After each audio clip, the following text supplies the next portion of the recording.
da forma como estava antes estabelecido. Mas tudo bem, isso é coisa para depois. Deixa eu só mostrar uma coisinha aqui para vocês, gente, sobre o direito societário lá do comecinho. Então, nós vimos, deixa eu ver se eu consigo aqui, ó. Nós vimos lá ainda nas aulas presenciais o estudo das primeiras sociedades, já considerando as sociedades personificadas do Código Civil, e nós tínhamos lá a sociedade em nome coletivo, que vocês encontram no artigo 1039 a 1044, a sociedade em comandita simples, que é lá a partir do artigo 1045, até 1050, se eu não me engano, 1051, me desculpem. Aí nós temos na sequência a sociedade limitada, que é uma das principais, junto com a sociedade anônima, e a sociedade em comandita por ações. Pessoal, só lembrando, sociedade em comandita por ações eu não vou cobrar, tá? Isso aqui é uma sociedade que a gente não estudou com detalhes. Então, eu não vou fazer nenhum tipo de questionamento com relação a esta. E a sociedade em conta de participação, que só explicando por que ela está separadinha, por que ela está embaixo aqui, é porque a sociedade em conta de participação, gente, ela tem com a diferença de ser uma sociedade despersonificada, tá certo? E todas essas outras aqui, elas são personificadas, elas têm personalidade jurídica. Parece muito estranho pensar como assim uma sociedade sem personalidade jurídica? Existe. E aí está a sociedade em conta de participação para contar isso para vocês, tá?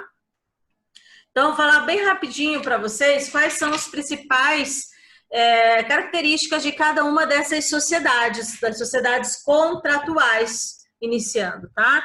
Então, lá no artigo 1039 a 1044, nós temos a sociedade em nome coletivo. A sociedade em nome coletivo tem como principais características o fato dela ser uma sociedade contratual, portanto, o ato constitutivo é o contrato social, é um ajuste de vontade entre os sócios. O capital social é dividido por cotas e olha só, qual é a principal característica dessa sociedade? Está aqui, ó, gente. Todos os sócios respondem ilimitadamente. Lembrem que esses sócios, pessoal, são apenas pessoas físicas.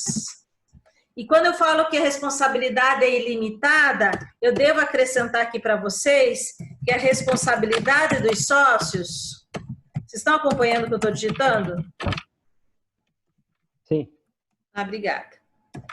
Subsidiária em relação à sociedade. Cadê? E solidária entre eles. O que significa isso? Que quando existe uma dívida da sociedade, primeiro deve-se atingir os bens da sociedade, da pessoa jurídica. E se não for suficiente, é que a gente atinge os bens dos sócios. E quando chega nesta fase de atingir os bens dos sócios, aí tanto faz qual deles vai ser atingido, porque entre eles a responsabilidade... Opa, tem uma coisa errada aqui. Ah, não, certo. A responsabilidade é solidária, tá? Tudo bem? Não esqueço de destacar isso aqui. Bom, administração somente por sócios. E o nome empresarial somente razão firma social. E aqui tem uma outra questão da pagamento da dívida por um dos sócios que pode ser requerida e isso pode se dar através da previsão em contrato social, certo? Pessoal, sociedade em nome coletivo, alguma dúvida? Eu queria me mostrar aqui na webcam e não consigo. Continua com defeito. Vamos lá. Sociedade em comandita simples. Essa sociedade, gente, é daquela que tem dois tipos de sócios. Os comanditados e os comanditários. Qual a diferença? A diferença é que eu tenho sócios que são pessoas físicas que respondem limitadamente. Tá vendo? É limitada. Mas eu também tenho sócios que se chamam comanditários que respondem limitadamente, ou seja, somente até o valor de suas cotas. Posso até acrescentar aqui, respondem limitadamente. Certo? Quais as outras coisas que são importantes lembrar? Que a administração dessa sociedade, gente, é somente pelos sócios comanditados, aqueles que respondem ilimitadamente, tá certo? Por isso que eu só posso ter aqui pessoas físicas. Sempre que eu falar em administração de sociedade, eu tenho que falar de uma pessoa natural, né? Porque não pode ser administrado por pessoa jurídica. Nome empresarial, admitido somente razão firma social, ou seja, não admite denominação, tem que ser aquele nome composto pelo nome dos sócios. E também a caso de dissolução da sociedade, quando falta sócios em uma das categorias. Por exemplo, deixa de ter sócios comanditados ou deixa de ter sócios comanditários. Se essa falta de categoria permanecer por mais de 180 dias, extingue a sociedade, exceto, claro, se não pedir transformação para um outro tipo, para outro modelo societário. Alguma pergunta sobre a sociedade em comandita simples?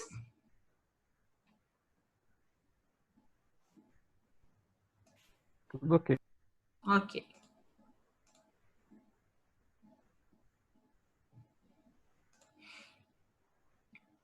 Vamos lá. Sociedade em conta de participação. Essa aqui é a mais curiosa. É aquela sociedade que não tem personalidade jurídica, que não tem contrato social. Aquele tipo de sociedade que lá, conforme o artigo 993 do Código Civil, mesmo que registre em algum órgão de registro público o seu contrato social, ele não tem efeito perante terceiros, tá? Então, é uma sociedade contratual, mas ela não tem nenhum contrato. Por que eu digo, então, que ela é contratual? Porque ela foi feita através do ajuste de vontades, certo? Os sócios vai se dar da seguinte forma. Numa sociedade em conta de participação, eu tenho um sócio ostensivo, que é o sócio que age em nome da sociedade e que responde pessoalmente, diretamente e exclusivamente, tá? Agora, tem um detalhe aqui, pessoal. Estão atentos? Esse tipo de sociedade, eu não preciso ter um sócio ostensivo. Pode ter mais de um sócio ostensivo.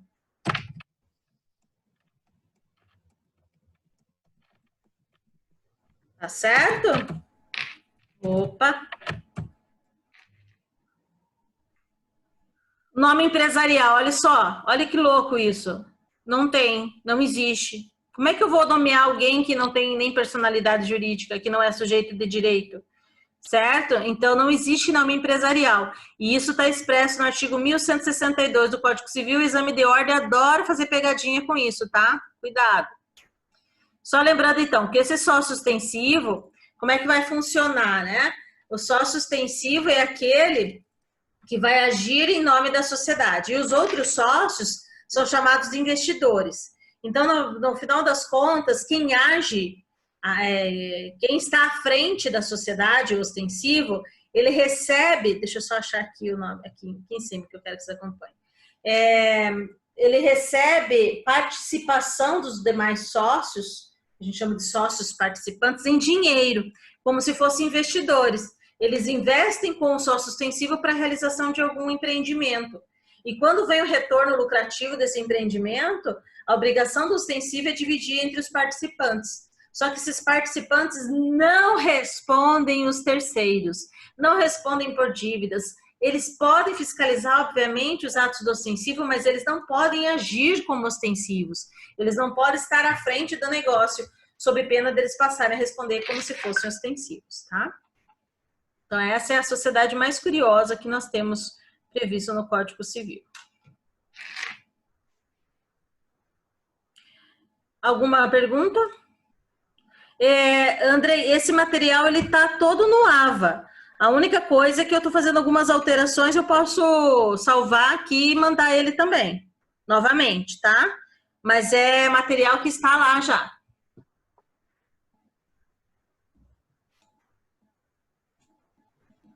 quero agora abrir para vocês a da sociedade limitada.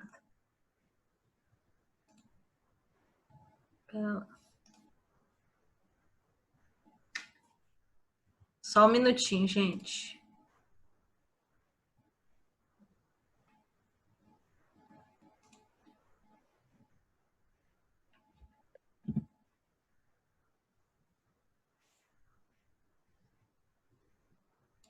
Eu acabei abrindo só parcialmente a sociedade limitada aqui.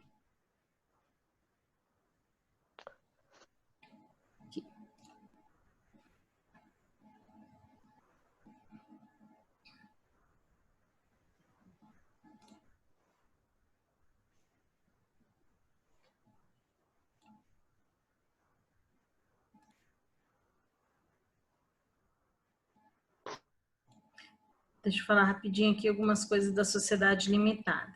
Então, a sociedade limitada, ela tem como principal característica o fato de que todos os sócios respondem somente até o valor de suas cotas, ou seja, eles respondem limitadamente, tá certo? É interessante também lembrar que a sociedade limitada, ela tem como complementação às suas regras as normas da sociedade simples, que vem antes da dela. Está prevista ali entre o artigo 997 até o 1038 do Código Civil. Mas o contrato social pode prever a regência supletiva da sociedade limitada pelas normas da sociedade anônima. Só que isso tem que ter expresso no contrato social. E aí vai substituir a aplicação supletiva pela simples. Outra coisa importante aqui no caso da sociedade limitada é a questão do que os sócios, eles respondem todos limitadamente até o valor de suas cotas, mas todos respondem solidariamente pelo parte que falta integralizar, lembram disso? Então, se eu tenho lá uma parte da sua capital social que não foi pago, que pode acontecer de você formar uma sociedade e não ter todo o capital pago, todos os sócios são obrigados ao pagamento, independente de quem é que não fez o pagamento até então, tá bom? Bom, essas responsabilidades limitadas, elas podem ser relativizadas por alguns casos, como a deliberação contrária à lei ou contrato social, de que trata o artigo 1080 do Código Civil.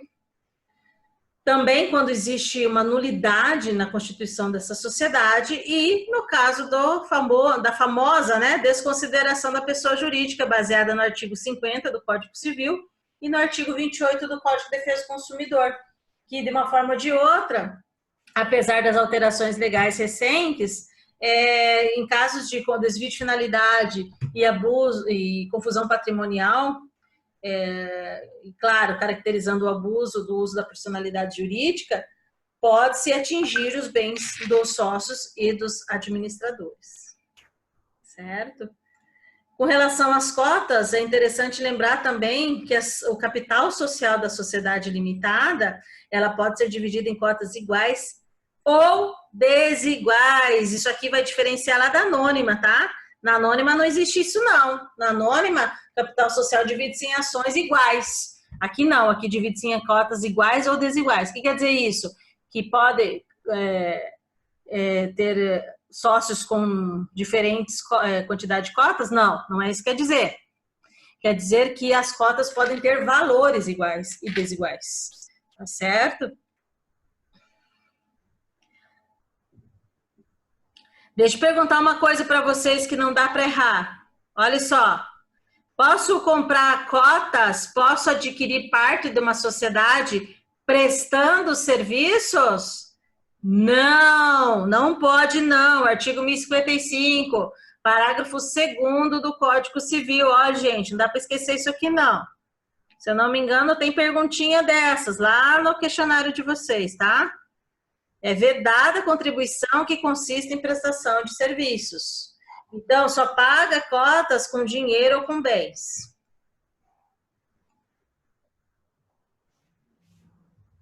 Eu me passei um pouquinho do tempo aqui, mas eu só vou falar mais algumas coisas, tá? Vocês podem me interromper, inclusive, gente. Fiquem à vontade. Seção de cotas, pessoal.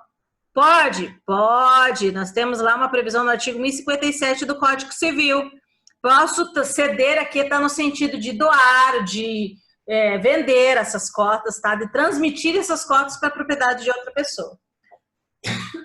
Perdão. Isso dar, então. Como? Eu posso as minhas cotas, eu posso dar alguém. Cortou um pouquinho o seu áudio, mas você pode ceder as suas cotas para uma outra pessoa. Só que tem condições para isso. Digamos, daí eu tenho que fazer um adendo ao contrato, coisa Tem, Janete. É assim, ó. Você tem que fazer uma alteração do contrato social, tá? Essa alteração do contrato social vai dizer assim: o sócio fulano de tal retira-se da sociedade e ingressa ciclano de tal, entendeu? Isso necessariamente vai ter que constar. Aí vai dizer quanto é que ele tinha de cotas e quanto está sendo transferido para quem está ingressando. Certo? Aliás, esse é o único documento e forma que a gente pode dizer que houve cessão de cotas. A gente não pode dizer que é a cessão de cotas sem que tenha havido essa alteração do contrato. Tá certo? Ok. Respondi tua pergunta, Janete? Respondeu. Tá. Então, como que pode? Quando se trata de sociedade limitada, Janete, preste bem atenção nessa parte, porque isso aqui é bem importante. Tendo em vista que a sociedade limitada é uma sociedade de pessoas, normalmente, tá? Nem sempre, mas normalmente é uma sociedade de pessoas. O que isso significa? Que os outros sócios não têm que ser obrigados a aceitar outra pessoa que eles não queiram, certo? Por essa razão, que o artigo 1057 estabelece a seguinte forma: se a cessão de cotas for a outro sócio, por exemplo, eu tenho 3 sócios e um deles vai transferir tudo para o outro sócio, vai ficar só 2, certo? O outro que não está na negociação não precisa nem concordar com isso. Então, digamos lá, eu tenho o sócio Alberto, o Bernardo e o Carlos. O Carlos vai ceder suas cotas para o Bernardo. O primeiro não precisa concordar com isso, tá certo? Agora, eu tenho lá o Alberto, o Bernardo e o Carlos. E o Carlos quer ceder as cotas para o Daniel. Aí não é bem assim. Se ele vai ceder as cotas para um estranho, aí não pode ter oposição de mais de 1/4 do capital social. Tá certo? Gente, vai acabar nosso tempo.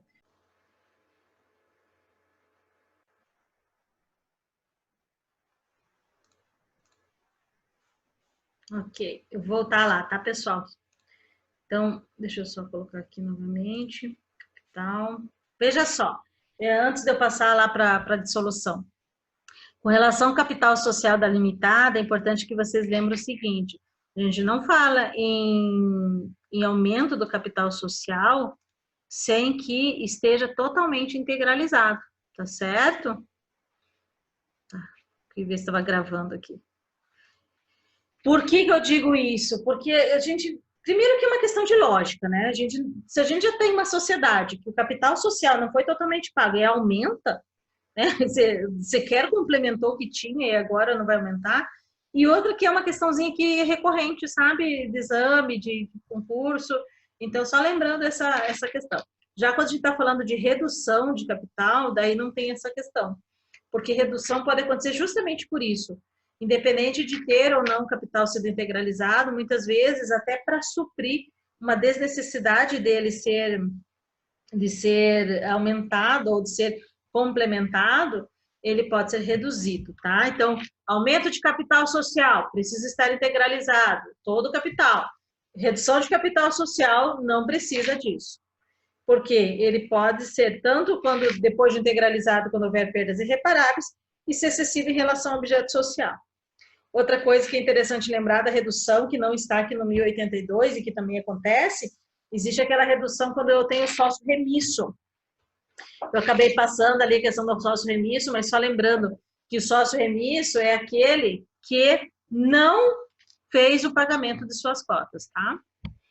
Deixa eu só achar aqui para mostrar para vocês. Essa questão do sócio remisso é bem interessante. Ah, não, tá na sequência. Desculpe. Tá aqui na sequência. Aqui. Tá? Então, o que é o sócio remisso? É o inadimplente, que não integralizou as cotas subscritas. Como é que eu vou constituir essa pessoa em mora? Ou seja, como é que eu vou provar que essa pessoa não pagou e tinha ciência das consequências. Faz uma notificação para ela pagar em 30 dias e se ela não pagar, ela está constituída em mora, tá? Quais os efeitos de um sócio remisso? Primeiro que dá para fazer cobrança forçada, gente. Isso aqui está previsto no artigo 1004 do Código Civil. Nem se preocupe que lá para baixo eu coloco isso para vocês. Também dá, ao invés da cobrança forçada, pode a maioria dos demais sócios decidir excluir o sócio remisso. Claro que com a devolução do que ele tiver pago, abatido lá do juros de mora e tal, dos prejuízos que ele causou. E ainda, com uma terceira alternativa, se ele já tiver pago alguma coisa, reduzir a participação societária dele até a parte que ele pagou. Tá certo? Então, essas são alternativas. Vocês vão encontrar isso aqui onde? No artigo 1004 do Código Civil, parágrafo único do artigo 1004 e o artigo 1058. Certo? Aqui. Tá? O 1004, parágrafo único, e também o artigo 1058, que vai tratar do sócio remisso. Ah, com relação à administração, tem perguntinha lá no questionário sobre a administração de sociedade limitada. Administração de sociedade limitada é só por pessoa física, tá? Sócio ou não, uma ou mais pessoas. Vou até colocar esse aqui para ficar aqui no nosso sócios ou não. Ou uma ou mais pessoas físicas, naturais, tá, gente? Não, é vedada a administração por pessoa jurídica. Ok? Eu preciso de uma pessoa natural para se responsabilizar pelos atos, certo? A administração, gente, aqui vai assumir a representação da sociedade limitada. Aí nós temos também a questão da dissolução, deixa eu só chegar até lá. Lembrando que a dissolução, gente, pode ser uma dissolução total ou uma dissolução parcial. Eu vou falar em dissolução parcial quando eu estiver falando da resolução da sociedade em relação a apenas um sócio. E vou falar da resolução total quando eu estiver falando da resolução total no sentido de liquidar essa sociedade, tá? Mas o que é interessante é que apesar do nome fazer a gente presumir que dissolução é como se tivesse acabado, a dissolução ela não coincide com a extinção. Porque nós vamos ter 3 momentos no final de uma sociedade. Nós vamos ter a dissolução, depois a liquidação e depois a extinção. Então, a dissolução, o que ela é? Ela é apenas um ato que vai desencadear todo o processo de término. Então, é o ato de decisão entre os sócios, é o ato de decisão judicial que mandou dissolver, certo? É um ato que vai desencadear o processo, certo? A liquidação é o momento em que você vai levantar o patrimônio, pagar as dívidas, e aí, se tiver sobra, partilhar entre os sócios. E a extinção é que, quando terminado esse processo, essa parte de liquidação, vai até a junta comercial com toda a documentação pertinente e faz o pedido de cancelamento do registro. Aí tem as causas, né, que é interessante vocês verem um a um posteriormente. E aí, gente, só para não deixarmos de falar, vamos ver só algumas questões aqui da sociedade anônima, né? Sociedade por ações. Então, só lembrando, deixa eu pegar aqui.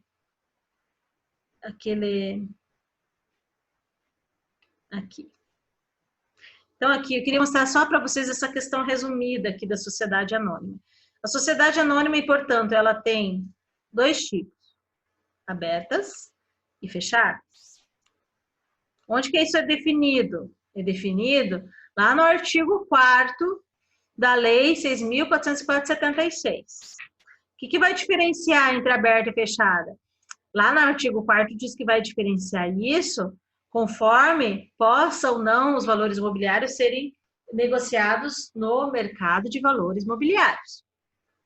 Então, se pode, é aberto. Se não pode, é fechado. Tá, e como é que eu vou estabelecer isso? É que é o seguinte, quando se trata de sociedade anônima aberta, a subscrição é pública. Ou seja, é para todo mundo, quem quer que seja, ok? Essa aqui, por ser pública, ela precisa da autorização da CVM. E aí, precisando da autorização da CVM, só pode agir como mercado, só pode haver oferta desses valores imobiliários ou dessas ações através de um mercado de balcão, ou seja, de um intermediário, que a CVM autoriza, não a própria sociedade, tá? Agora, se for uma subscrição particular, ou seja, sociedade anônima fechada, a subscrição não precisa da autorização da CVM. Normalmente, aqui a gente está falando de sociedades que os próprios fundadores da sociedade também vão ser os acionistas. Então, eles não vão abrir para o público em geral essa negociação. E aí, eles fazem pessoalmente, sem necessidade e sem possibilidade, na verdade, de usar o mercado de balcão. Ou seja, o mercado de balcão parte do mercado de valores imobiliários. Tá? O mercado de balcão, nesse primeiro momento, ele vai ser a instituição financeira que oferta as ações aos investidores. Agora, como é que vai se dar a subscrição particular na fechada? Na Assembleia, né? Ou uma escritura pública. Porque pense bem, gente. Digamos que eu tenha lá 5 pessoas fundadoras, as 5 serão as acionistas. Precisa fazer uma Assembleia? Não, né? O que eles podem fazer? Eles vão lá no tabelionato e fazem uma escritura, muito mais simples, certo? Então, a escritura pública aqui para as sociedades anônimas fechadas, elas aparecem como um substituto de toda a formalidade que existe para a realização de uma assembleia. Então, ela supre a necessidade de realização da assembleia para a subscrição. Tá certo? Só mais uma questão aqui Vou falar para vocês. Tá. Queria falar um pouquinho das ações, só lembrando, quais são os tipos de ações? Então, nós temos as ações ordinárias, preferenciais e de fruição.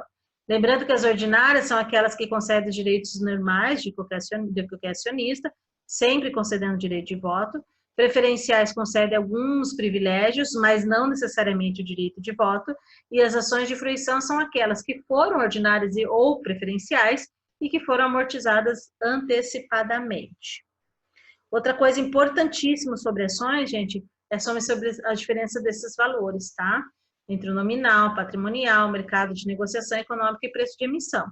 Lembrando que o preço de emissão é o preço que vai ser colocado no mercado primário e que precisa ter como valor mínimo nominal, tá? Mas não necessariamente igual, ele pode ser igual ou maior, tá certo? Com relação aos valores mobiliários, cadê os valores mobiliários? Aqui. Acho que eu não abri. É só lembrando a vocês, os valores mobiliários, gente, seriam as debêntures, as partes beneficiárias. Eu não coloquei aqui, me desculpe, mas eu vou falar para a gente não perder muito tempo. Seriam as partes debêntures, partes beneficiárias, bônus de subscrição e o comercial paper, que é a nota promissória, tá? Qual a característica? Debêntures é um contrato de multa, ou seja, de empréstimo. Também, partes beneficiárias é um título sem valor nominal e estranho ao capital social, e que consiste em conferir aos titulares das partes beneficiárias parte do lucro, e limitada a 10%, e só pode ter nas sociedades anônimas fechadas, as abertas não. A bônus de subscrição, ela serve para garantir o direito de preferência na aquisição de novas ações. E, por fim, a comercial paper, que é um empréstimo a menor prazo, né? Vai lá de 30 dias a 360 dias para pagamento, e se for sociedade anônima fechada, 180 dias, tá bom? E, por fim, nós temos aí também, tratado sobre sociedade anônima, os órgãos da administração, tá? Então, nós temos lá, como órgãos da administração,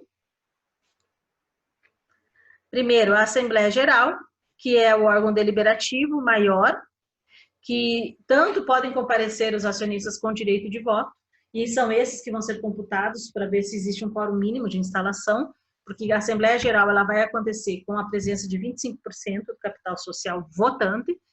O Conselho de Administração, que é obrigatória nas sociedades anônimas abertas de capital autorizado e de economia mista, e o facultativo na fechada, mas ela também tem o caráter deliberativo, ou seja, algumas questões são aprovadas no Conselho de Administração e não na Assembleia, tá? Algumas questões mais pontuais, mais contratuais. Aí nós temos a diretoria, que é o órgão executivo das decisões da Assembleia e do Conselho de Administração, e o Conselho Fiscal, que obviamente, como o próprio nome já diz, ela vai ser aí um fiscalizador de tudo isso. Então, assim, como é que... Só lembrando aqui também a questão da composição, né? O Conselho de Administração, ele é composto por 3 membros, no mínimo 3 membros, não tem máximo. A diretoria é composta por 2 membros, no mínimo, sem máximo. E o Conselho Fiscal, ele é composto por 3 membros, no mínimo, e 5 no máximo, tá certo? Conselho de Administração, apenas acionistas. Diretoria, pode ser acionista ou não, inclusive na diretoria pode ter um conselheiro. Por quê? Porque até 1/3 dos membros do Conselho de Administração também pode ser da diretoria. E no Conselho Fiscal, não pode ser ninguém que tenha composto o Conselho de Administração e Diretoria, obviamente, porque eles vão ser fiscalizados. Não pode ter parentesco, ser consanguíneo, até 3º grau, o cônjuge, descendente, ascendente, não pode fazer parte do Conselho Fiscal, não pode ser empregado, não pode ser empregado de parte do grupo. Então, assim, tem uma série de restrições, obviamente, que todas elas voltadas para garantir a imparcialidade das suas verificações. Tá certo? Mandato é de 3 anos para o Conselho de Administração, diretoria, Conselho Fiscal. Bom, o Conselho Fiscal ele não tem tanto essa questão do mandato, tá? Os 3 anos ficam ali restritos, né, legalmente falando, no Conselho de Administração e na diretoria. Reelegíveis e destituíveis a qualquer tempo, tá? No caso da diretoria, tá certo? Pessoal, me excedi, eu ia até as 9, acabei ficando até as 9h28, mas eu gostaria de saber se vocês têm mais alguma coisa que queiram que eu retome, alguma coisa que eu não falei, que vocês tenham mais dúvidas.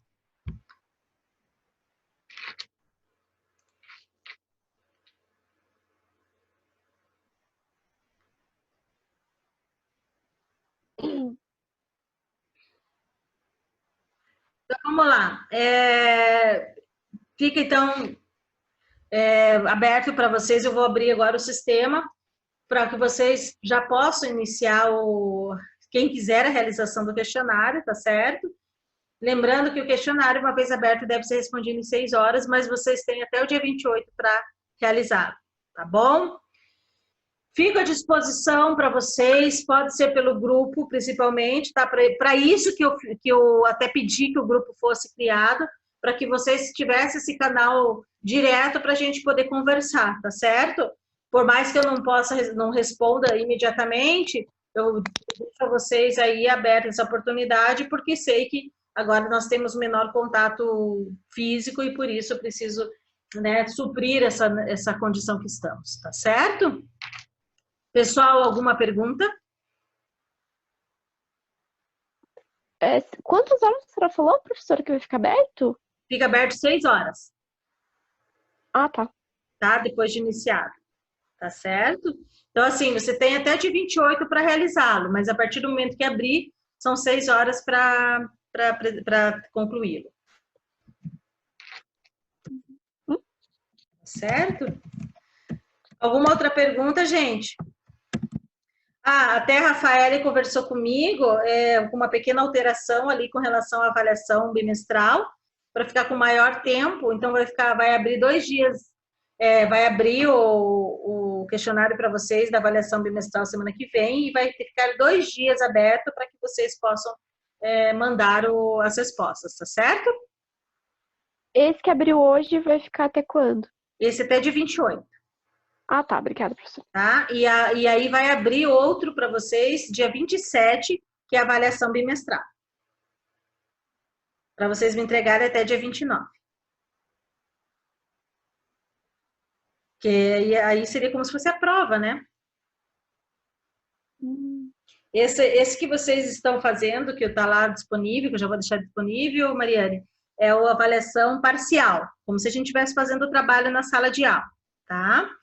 E aquele que vai abrir semana que vem é como se fosse a prova. Entendi.